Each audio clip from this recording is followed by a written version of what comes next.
Jennifer. Jennifer is very beautiful. Oh, Jennifer.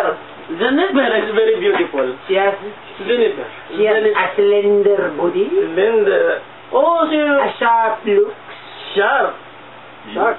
Sharp. And she cuts through every hardwood that would block me from going to her. Most especially your grandmother. Yes, yes. I do understand your situation. We But have no wood here. But we use Who only is one the wood. top one? Who is the top one? the top one would be Belia.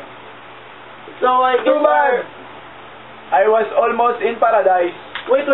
You're wrecking my show. You're wrecking my show, okay? You answer me seriously. The top question for Mr. Velasco. Mr. Velasco. The top question would be... It is related to this song. Most paradise, la la la la. Hey, cut the crap. Hey, you can cut the crap. Yes, I know. Cut the crap outside the farm. Yeah, the one you cut with the sickle. It's the crap. Sickle. Ah, sickle. Sickle. Popsicle. So, Mr. Velasco, back to the question. The final question. Mr. Velasco, do you masturbate? Do you masturbate? Yes. You know the parrot